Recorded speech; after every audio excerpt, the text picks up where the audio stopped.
Hey, what's up, man? You watching Cozy Convos? I'm here with my man Domchez. Yo, thanks for having what it us. do, guys? What it do? You know, today we're just gonna ask you a little about your producing experience and what you've been up to lately. Okay. Sound good? Yeah, I'd love to talk about, music-related stuff on the Cozy Chats. On the Cozy Convos. Cozy Convos. Oh, we gotta cut that. Cozy Convos, man. Oh. Have you been watching? Man, of course, this is my favorite series to come out. Yeah, I appreciate Up that. and coming video producer / interviewer right here. Right. He's a man of all talents. I'm just trying to share everybody's greatness. You know, I love to see my people win.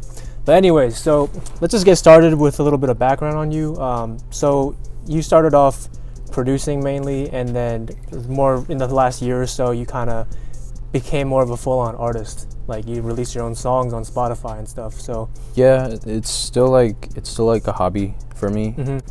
I started off back in middle school, probably, so I've been doing this for a while. So I'm a producer first. Like, I started making beats on GarageBand back when they had like the MacBook computers in school. Yeah, so I just play with those things in class, and so I would start off. My first couple beats were terrible as expected.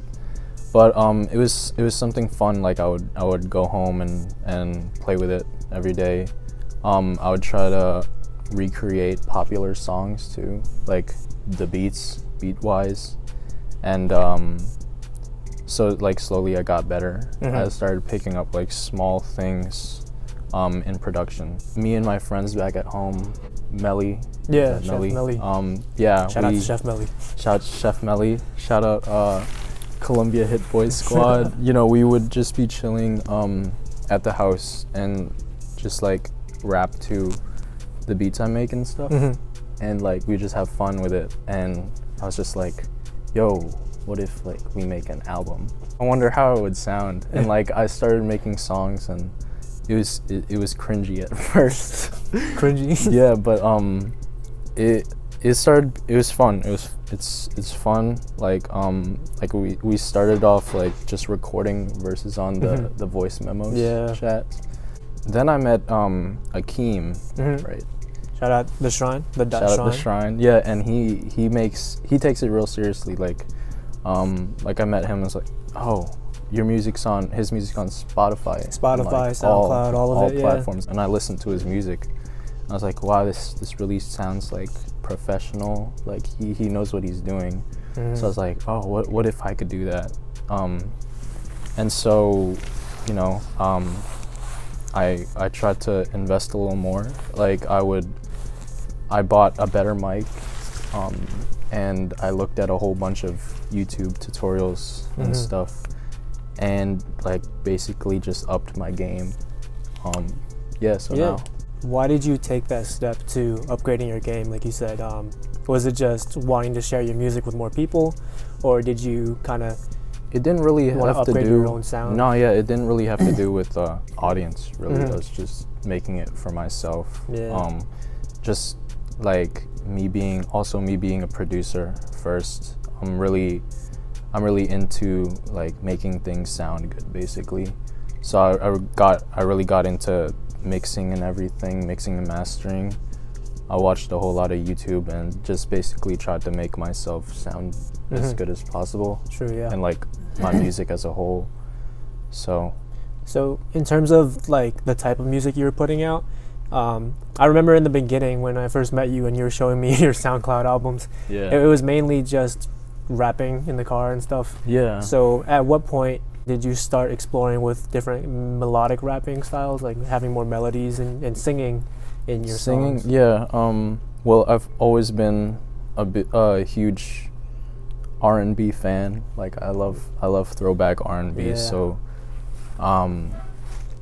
like it started a year ago. I was like, oh, I always wanted to sing, but I was pretty bad at it like to start off. We all were. Yeah. No, yeah, but like I would practice and stuff, and over time I started to sound like better and like more confident in myself. And I feel like it's gone into like my signature sound almost. Going off of finding your sound, what exactly is somebody's sound, and how do you find it? So I feel like someone's sound is the type of music that they're most comfortable with, and that sounds the best to them. Your sound is something you've cultivated throughout all your time making music, and like what works best for you. Because I feel like there's rarely artists where they have really diverse sounding songs. I don't know, it's different for each artist, really. Gotcha. You know. So in terms of your sound, you know, we're familiar with you these days doing a lot of melodic rapping and regular rapping. So would you say that's your sound? Just catchy melodic Yeah, rhymes? I would say that's my sound. The thing is, I don't really think about it like that. Like, oh, I want to make a song that sounds like this, you know, because like as a producer first, I really just make whatever comes to mind. Gotcha. Like whatever I'm feeling that day, I'll sit down in front of the computer and I'll put something together, like whatever. Because I play piano and guitar too, so like sometimes I'm just freestyling and I'm just like, oh, that sounds good, I'm gonna put that on the track and stuff. And it's not like I'm aiming for a certain type of sound, like it just comes to me.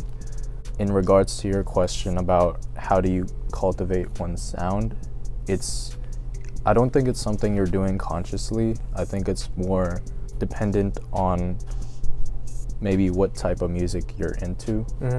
Right here now, you're working on a new project. In terms of comparing this project to your previous works, Domeli, I guess production-wise on Spooky Season. So do you think there's a notable difference in this project compared to the previous ones? Just you know, maybe the same stuff but better quality? Oh no, yeah, I always feel like my the quality has gone up. In music, there's so much to learn. Like people might think like I know like a lot of stuff about production, but there's always something new to learn. And if you guys didn't already know, like I mix and master all of my stuff. Like I don't go to a studio or whatever. So you could probably tell like with my first couple projects that like the production wasn't like totally professional sounding. But like as I released new stuff and I also like mixed and mastered for other people, like I was kind of getting closer to like a professional standard. So yeah, in that sense, the new stuff is definitely sounding better. Besides that, music element, music, like actual music substance. I'm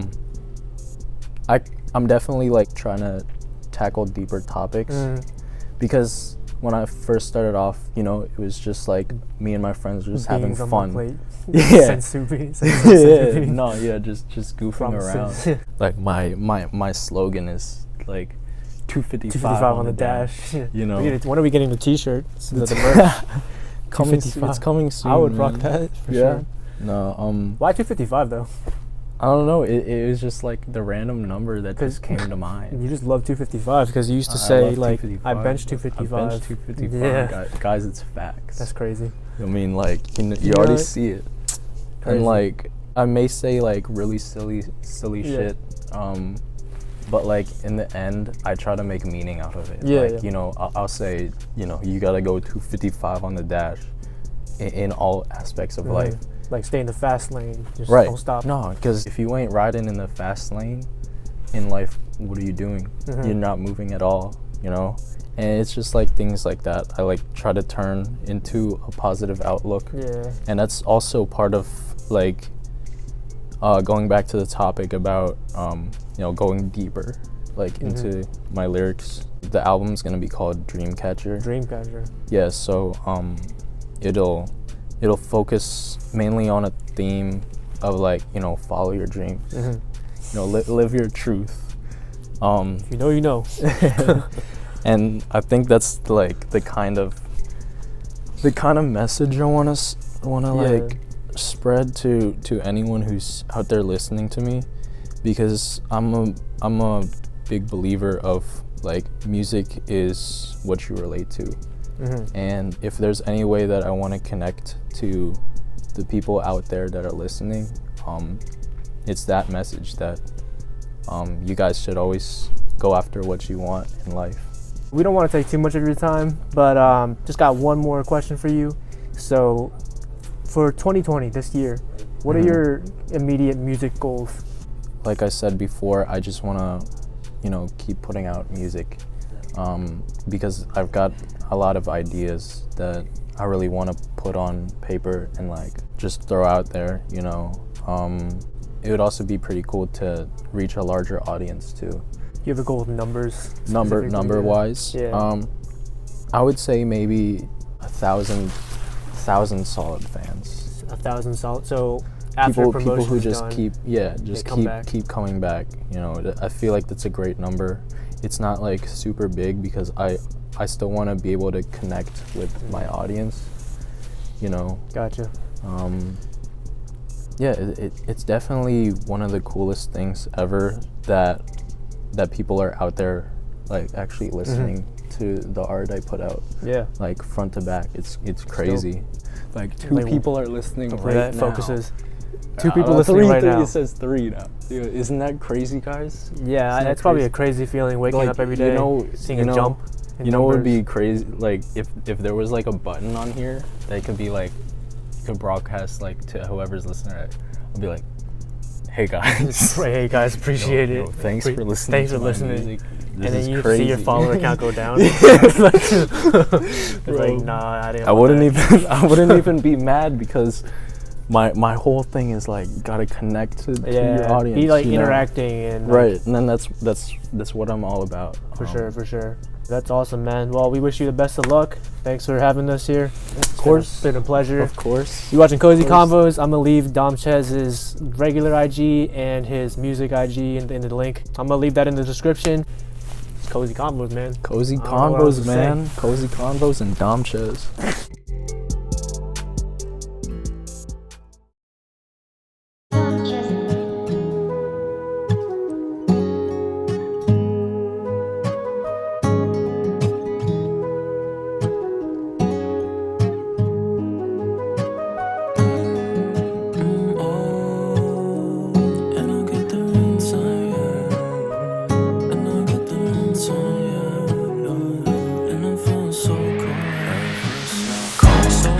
Driving on this lonely road too long, tryna find my way, I'ma make it back home. Moving like a ghost and I don't notice when I'm gone, but I'ma tough it out and I'ma make it to the morning. Moving through the cold wind, I know where I'm going, that's why I'm never folding. Always keep a Glock in my belt, I keep it